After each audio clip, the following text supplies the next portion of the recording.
parceria aí com a Secretaria de Educação, que é o Parlamento Jovem Brasileiro. Nós estamos com as inscrições abertas até o dia 30 de junho. Então, como que o aluno pode acessar essas informações?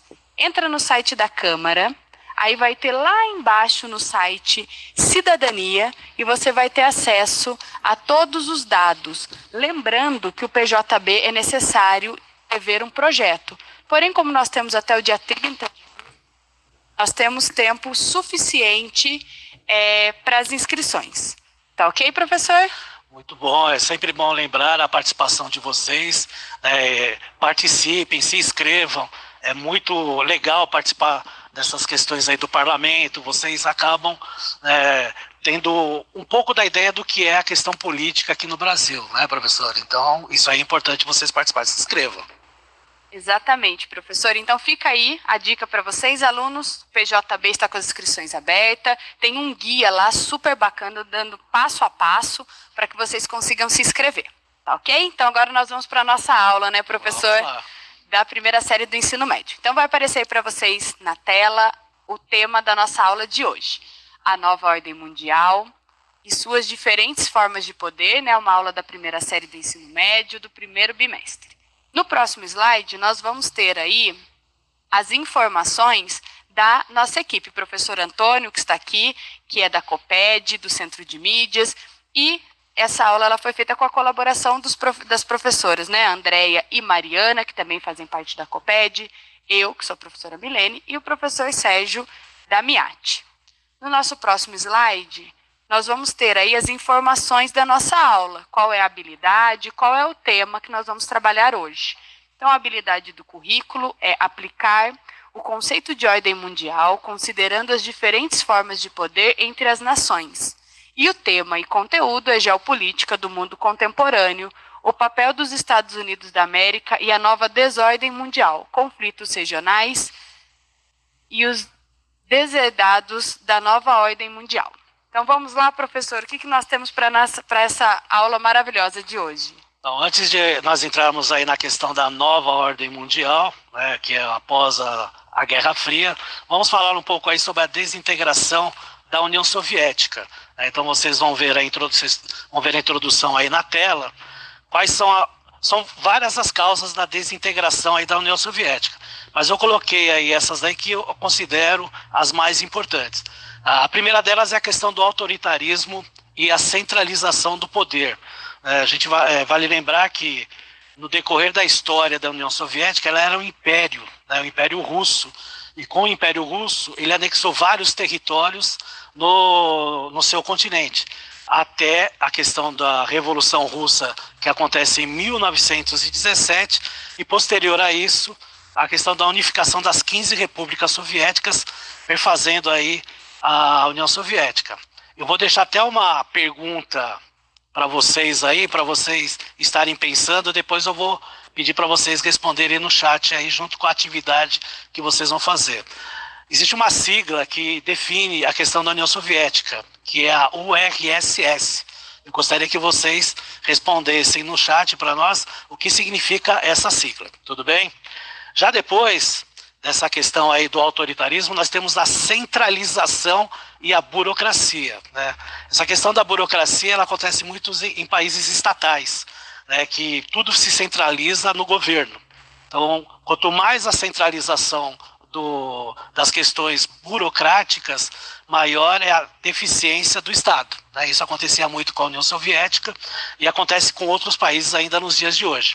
A outra questão é a economia, né? No começo, a economia ela não era uma economia pujante, apesar de a União Soviética, o governo sempre dar essa impressão, principalmente porque durante a Guerra Fria ela batia de frente com os Estados Unidos, que era a maior potência econômica na época. Então sempre tinha essa questão aí da bipolarização. Então do lado nós tínhamos os Estados Unidos capitalista e do outro lado nós tínhamos a União Soviética socialista.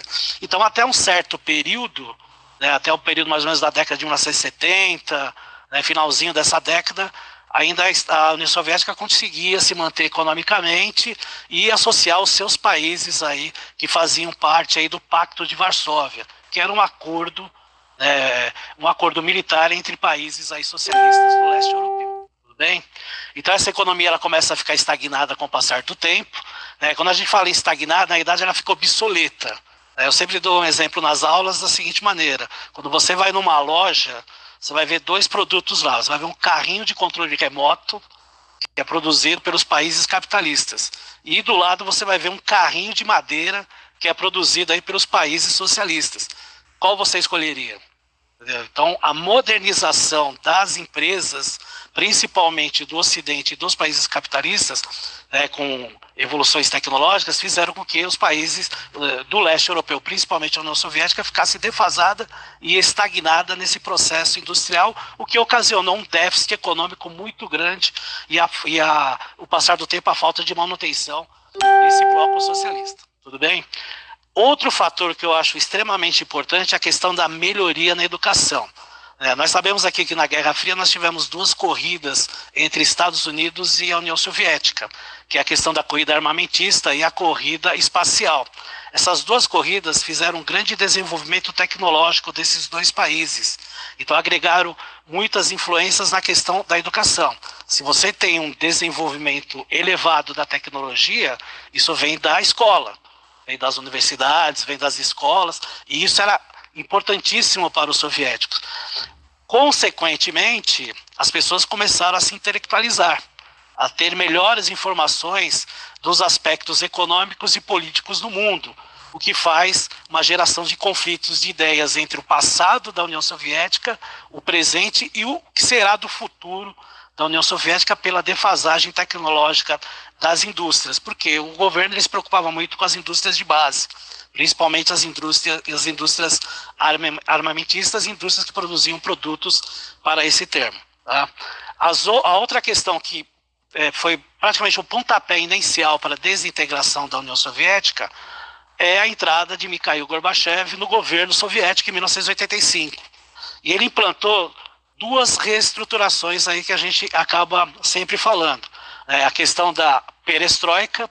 A perestroika é uma reestruturação econômica que foi implantada na União Soviética a partir do governo de Mikhail Gorbachev, ou seja, essa reestruturação econômica implantava privatizações de empresas estatais, a entrada de países, de indústrias e de outras empresas de outros países capitalistas. Então, aos poucos, a abertura econômica começou a ser implantada na União Soviética. A introdução de sindicatos, para reivindicar melhores condições para os operários.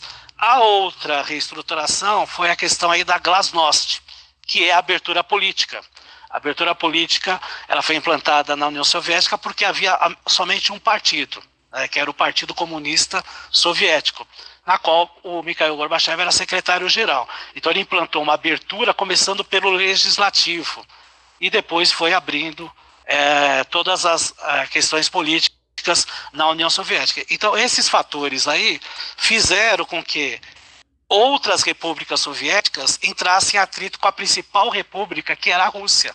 Consequentemente, essa última questão que eu coloquei para vocês aí na tela, que vocês vão ver aí, são as revoluções dos movimentos separatistas, que começam a acontecer não só na União Soviética, também em outros países, reivindicando a libertação do bloco socialista e também reivindicando separações entre países. Vou dar exemplos da Tchecoslováquia, da Iugoslávia, que eram países com anexações de outros territórios, e aí eles acabaram, consequentemente, projetando essas revoluções e esses movimentos separatistas. Tudo bem, professora? Muito bem. Inclusive um aluno aqui, o Vitor, ou Victor, né? Que a resposta para aquele questionamento que o senhor fez no início. Ele falou que significa União das Repúblicas Socialistas Soviéticas. E aí, professor? Interessante. Parabéns, Vitor. Até se antecipou aí na ideia que eu ia passar tempo as atividades, até para dar um tempinho para eles responderem, mas você está de parabéns, Vitor. É isso aí mesmo. É a União das Repúblicas Socialistas Soviéticas, ou seja, é a união de 15 repúblicas aí, na qual a principal delas é a Rússia, que é o atual país aí que nós temos aí no continente europeu e também no continente asiático fisicamente, correto? Verdade, professor. Inclusive, assim como o Vitor, você também pode participar da nossa aula através do chat, lembrando que é uma ferramenta super importante, então use com consciência. Coloque realmente o que é pertinente à aula, divida aqui com a gente as suas dúvidas e o que você já sabe, muitas vezes o que você, aluno, sabe, o colega não sabe. Então, divida realmente o que é pertinente à aula. Né, professor? É importante usar esse chat com consciência, né? O chat é uma forma de vocês estarem aqui na aula com a gente como se fosse uma sala de aula. Lógico, lembrando que nós não estamos, de maneira alguma, substituindo uma aula física. Nós estamos somente complementando o que os professores de vocês ensinam, estavam ensinando até a questão da pandemia no dia a dia. Então, vocês aproveitem essas aulas para estarem complementando o conhecimento que vocês já vêm aí das aulas que vocês tiveram aí nas suas salas de aula, correto? Muito bem. E agora nós teremos a exibição de um vídeo feito com muito amor e carinho pela professora Mariana, que também compõe a equipe curricular de Geografia da COPED, e nós vamos ficar aí com o vídeo dela e já voltamos.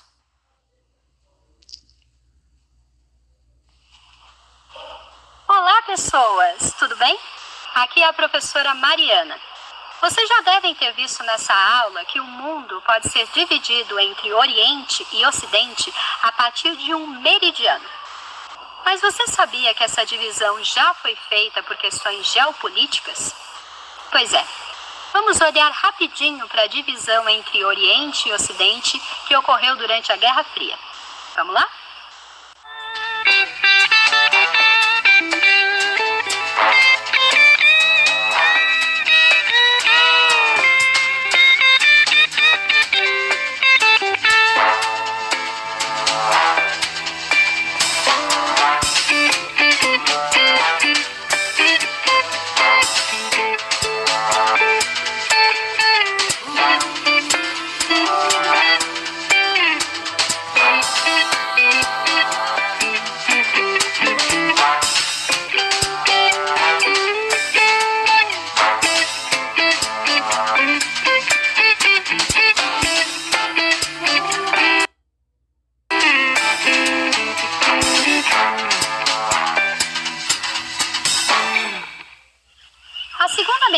Do século XX foi marcada por uma tensão geopolítica entre países com sistemas sociais, políticos e econômicos bem diferentes.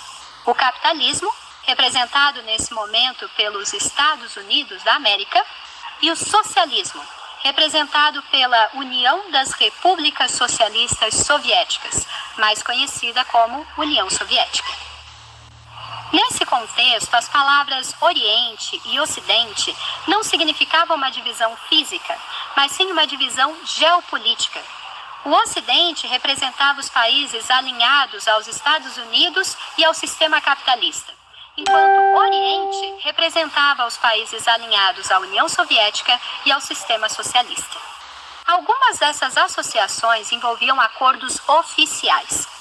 O lado ocidental criou a Organização do Tratado do Atlântico Norte, ou OTAN, uma aliança militar firmada entre países da América do Norte e da Europa. Já no lado oriental, os países socialistas do leste europeu firmaram o Pacto de Varsóvia, uma aliança militar contrária à OTAN. Além desses países que eram oficialmente aliados dos Estados Unidos ou da União Soviética, a partir desses acordos e alianças militares, havia outros países que estavam mais alinhados com um ou outro sistema. O Brasil, por exemplo, especialmente após o início do regime militar em 1964, era bem alinhado aos Estados Unidos, mas não fazia parte da OTAN. Tudo bem? Para considerarmos essa divisão geopolítica, é importante lembrar das mudanças que aconteceram na Alemanha no mesmo período. O país, que tinha perdido a Segunda Guerra Mundial, teve o seu território dividido entre as potências vencedoras. O lado oriental ficou sob domínio da União Soviética.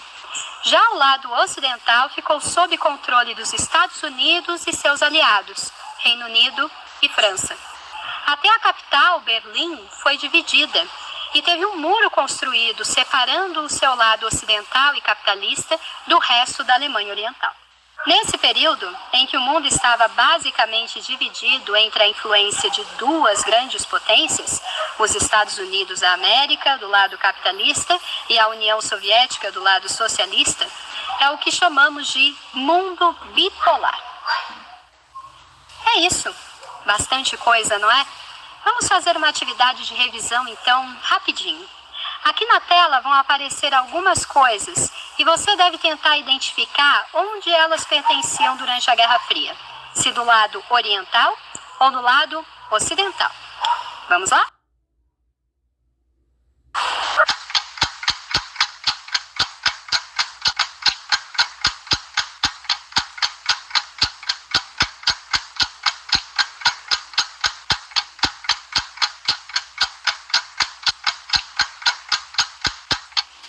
Isso.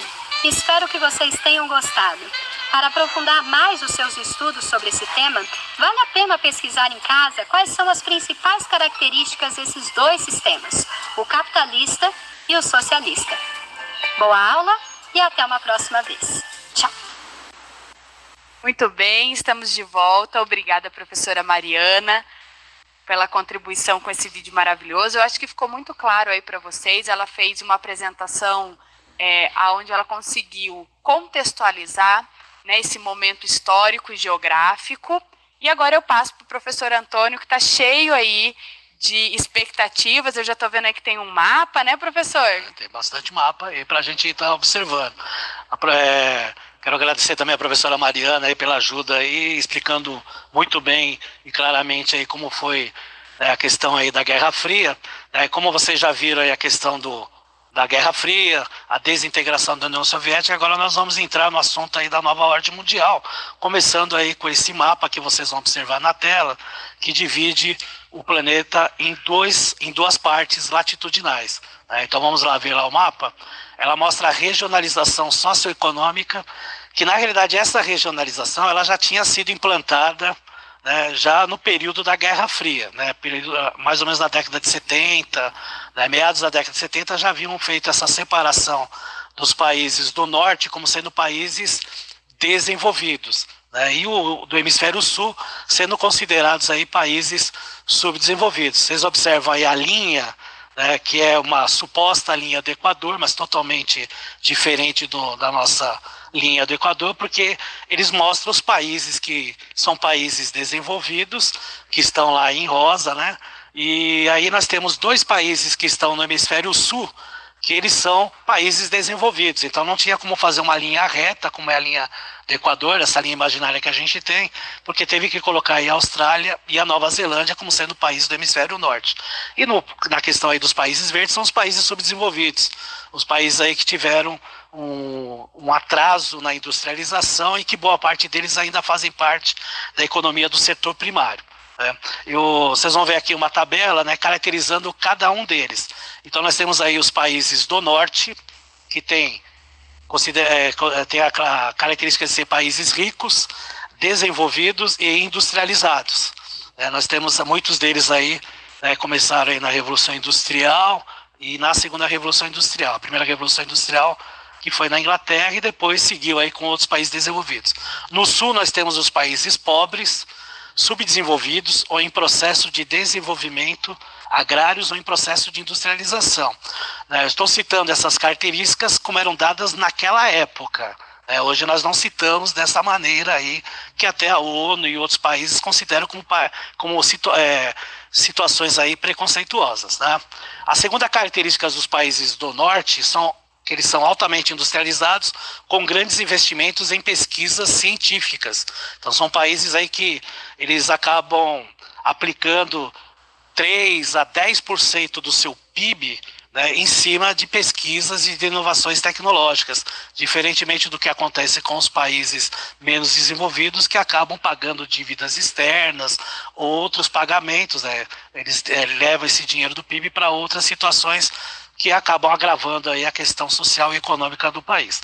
Então, nos países do sul, nós temos aí as características que apresentam países recentemente industrializados, que nós temos uma denominação aí de uma sigla que ela é a NIC, né, que é uma sigla em inglês, né, que é de países recentemente industrializados, com alta dependência econômica do setor primário. Além de ter essa questão aí da dependência do setor primário, né, lembrando que o setor primário é o agropecuário, o setor de extrativismo, né, a silvicultura, né, criação de peixes, tudo isso aí faz parte do setor primário. Ele tem a questão das dívidas que tem com os países desenvolvidos, né, principalmente a questão da dívida externa. O Brasil é um claro exemplo deles aí. A terceira característica que nós temos aí dos países do norte é a questão do IDH. O IDH é o Índice de Desenvolvimento Humano. Então o IDH dos países desenvolvidos está no patamar de elevado. Diferentemente dos países que são considerados do sul subdesenvolvidos, eles estão aí no IDH, né, no Índice de Desenvolvimento Médio ou Baixo. Né? Então o interessante do IDH que a gente observa é que ele dá 3 características na qual ele realmente mostra se o país é desenvolvido ou não. Quando a gente fala em desenvolvimento, a gente fala no aspecto socioeconômico. É o caso do IDH elevado. Então, o índice de educação, o índice de saúde, o índice econômico desses países é extremamente elevado. Já os países de médio e baixo, esses índices eles deixam a desejar, principalmente na questão da educação e da saúde, que no IDH ele foi bem estipulado na questão social, que envolve a questão da saúde e da educação. Por fim, coloquei alguns exemplos de países que fazem parte do norte e países que fazem parte do sul. Nós temos aí os Estados Unidos, o Japão, a Alemanha, Reino Unido e França, como sendo aí os principais países que são referências no hemisfério norte, considerados países ricos da época.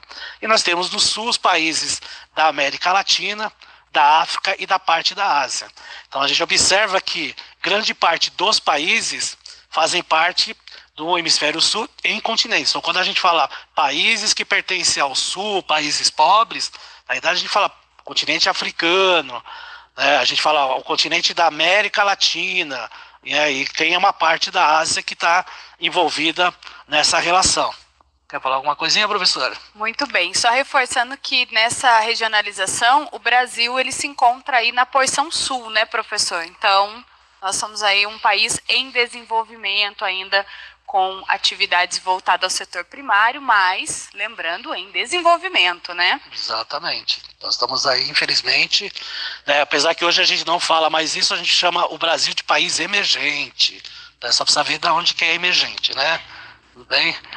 Exatamente. E agora nós vamos para uma atividade, né, professor? Nossa, atividade. Vai aparecer aí para vocês na tela alguns questionamentos e vocês terão alguns minutinhos para poder refletir e colocar suas contribuições no chat. Então vai aparecer aí para vocês 3 questões. A primeira, vamos acompanhar aí. No mapa, a Rússia, ex-União Soviética, faz parte de qual grupo? Então, analisando esse mapa que está aí para vocês, né? A atual Rússia, antiga União Soviética, faz parte de qual grupo? A atividade B, observando o mapa, cite 4 países, um de cada continente, que pertença aos países do sul. Lembrando que é um de cada continente, tá ok?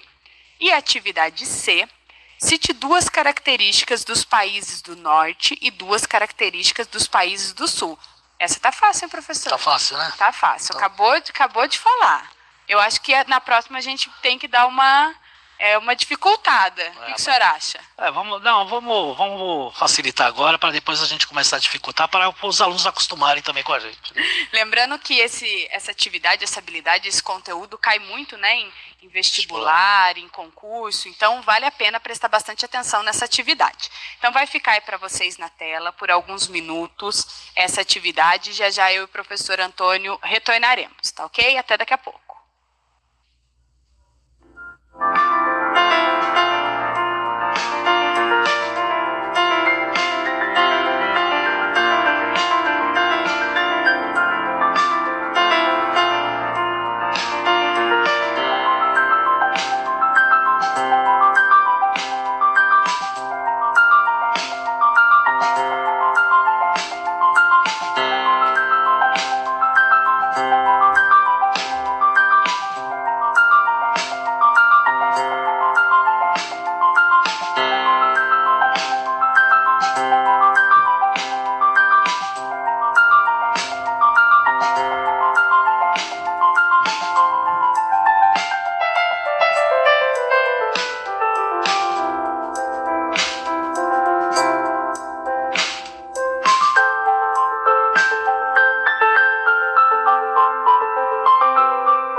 Muito bem, estamos de volta e eu vou aproveitar aqui esse momento para reforçar uma fala do professor Sérgio na nossa última aula, que ele falou um pouquinho sobre o PJB, né, que é um programa super bacana, que é o Parlamento Jovem Brasileiro.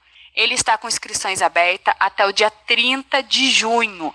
Então, o aluno que tiver interesse, que é uma iniciativa muito bacana, entra no site da Câmara, tá, da Câmara dos Deputados, e vai lá na barrinha Cidadania. Lá nós temos um guia do PJB 2020, super bacana, com todas as instruções, inclusive tem um vídeo institucional, se não me engano, de um minuto e meio, algo assim, dando todas as informações. É uma iniciativa muito importante, vale a pena se inscrever, é através de um projeto de lei, né? O aluno ele passa uma semana inteira em Brasília, trabalhando nas iniciativas com outros estados, o que é extremamente enriquecedor, até mesmo para o currículo, né, professor? É uma oportunidade única, né? Perfeitamente. É importante porque engaja vocês na política, vocês vão ter uma noção de como se trabalha, é muito importante. Eu já participei como professor, acho muito interessante.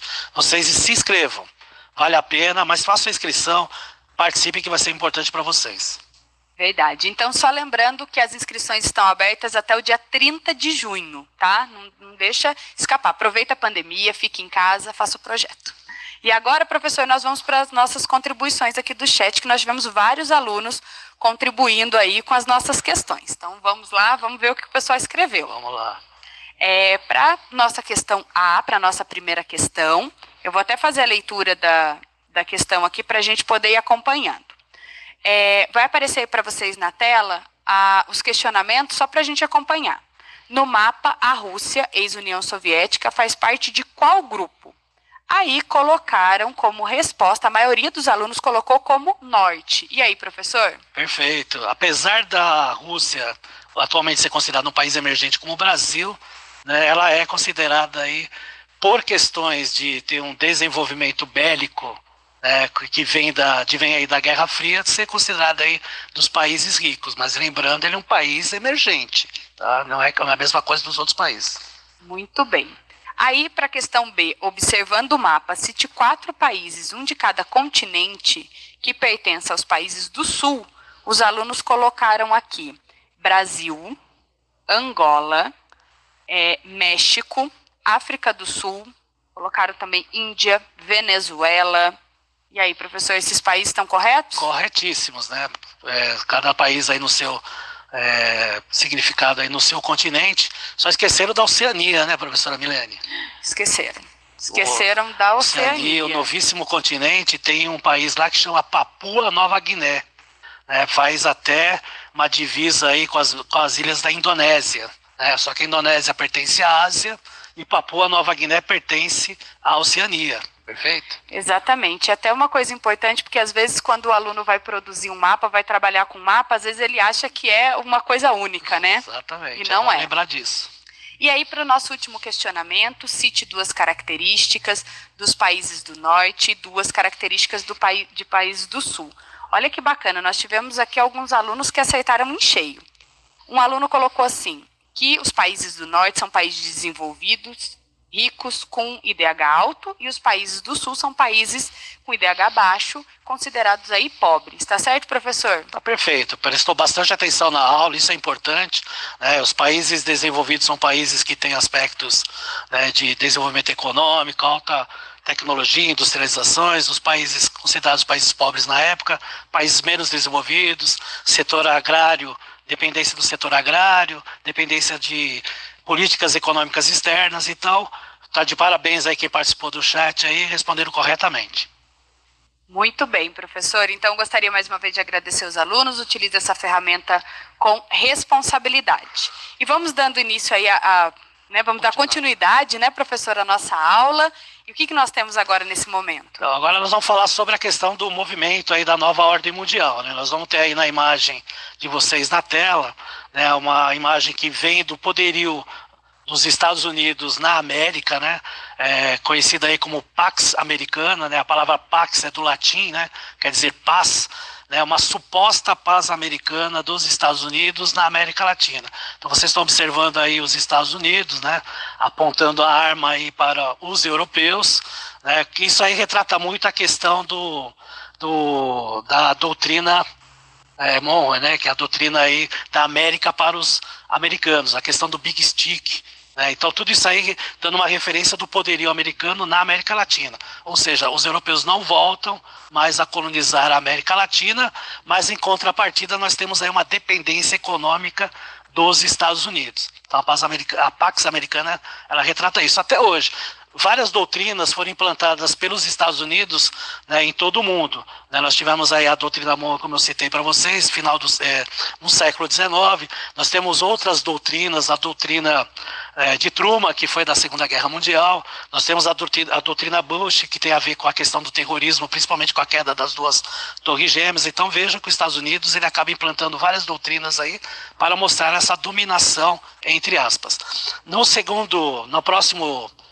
próxima tela, a gente vai ver aí uma questão de uma ideologia econômica, né?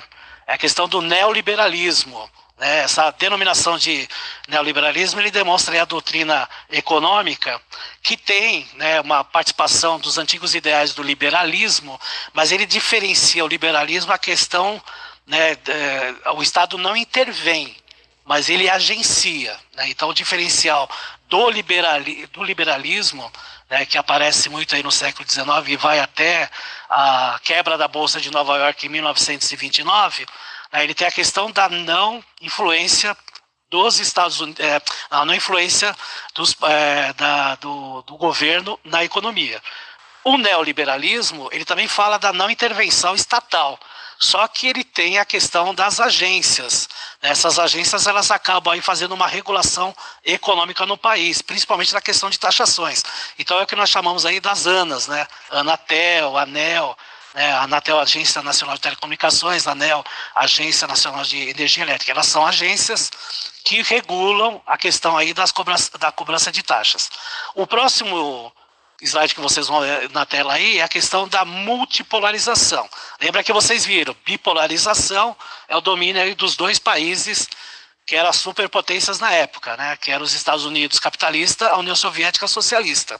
Com a desintegração da União Soviética, começam a surgir vários polos de domínio. Então nós temos a influência dos Estados Unidos na América, diferentemente de outros polos, os Estados Unidos, além de influenciar a América, influencia todo o mundo. Nós temos a influência da Europa, no caso a União Europeia, lembrando que a União Europeia foi o primeiro bloco econômico a ser, né, instituído a partir do Tratado de Roma em 1957, e nós temos a influência do Japão na Ásia, numa parte da Ásia, principalmente do Sudeste Asiático e da Oceania. Todos esses acordos que nós estamos falando são acordos comerciais, são principalmente influências econômicas, porque o que dita hoje no mundo é a questão da influência econômica. Nós temos a influência bélica, mas o que retrata mais hoje é a questão da influência econômica. E por que eu digo isso? Porque a gente começa a estudar os blocos econômicos, principalmente na década de 80. Vocês vão aí observar na tela, né, nós temos um mapa aí, né, e vários blocos econômicos. Isso aí são alguns deles. Nós temos diversos blocos econômicos que eles surgiram, na realidade, começando pelo Tratado de Roma em 1957, nós tivemos tratados anteriores. Né? Nós tivemos o SECA, né, que era o tratado dos 3 países aí considerados Países Baixos na época da Segunda Guerra Mundial, que é a Holanda, a Luxemburgo, né, que eles chamavam de Benelux, a Bélgica, a Holanda e Luxemburgo. Depois, em 1957, mais outros países se agregaram e formaram aí a União Europeia aí, né, com o passar do tempo. E outros blocos, nós temos o Mercosul, né, nós temos o bloco da ASEAN, o bloco da África. O interessante é entender que esses blocos foram formados para combater o domínio econômico no nosso planeta. Tudo bem?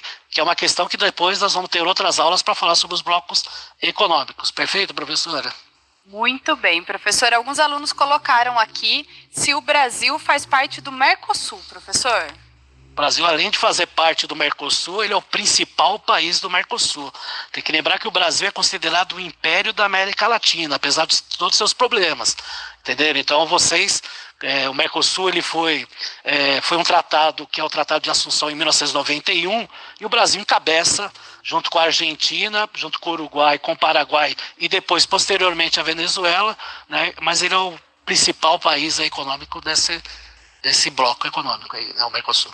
Muito bem. E nós vamos deixar aqui para vocês uma atividade complementar que vai aparecer aí na tela para vocês. Essa atividade é uma atividade de pesquisa para a nossa próxima aula. Então está aí, ó, vamos fazer a leitura em conjunto. Faça uma pesquisa, escreva no caderno o nome dos líderes mundiais que adotaram o neoliberalismo entre as décadas de 1980 e 1990 no século XX, dos seguintes países: Estados Unidos da América, Inglaterra e Brasil. Então vai ficar uma atividade para o início da nossa próxima aula. Pesquise aí quem é o líder, né, que adotou o neoliberalismo nesses países. Certo, professor? Correto, então faça uma pesquisa, são 3 influentes líderes aí que nós tivemos no mundo aí, tá? No Brasil nós tivemos aí a introdução do neoliberalismo a partir de meados da década de 90. Então agradecemos aí a participação de todos, né? Lembrando que essa aula aí falou sobre o conceito da nova ordem mundial, dando uma introdução aí na desintegração da União Soviética, que é uma aula que complementa assuntos que vocês já tiveram e que vão ter aí durante a volta aí das aulas. Obrigado e até a próxima, professora. Muito bem, obrigada, professor. Aproveite essa aula, converse com seu professor de geografia. Até a próxima, com mais um tema, tenho certeza aí, espetacular, porque a disciplina de geografia é maravilhosa, né? Não tem como não puxar a sardinha. Gente, muito obrigado pela participação, muito obrigado pela participação do chat. Até a próxima aula. Tchau, tchau. Tchau, pessoal.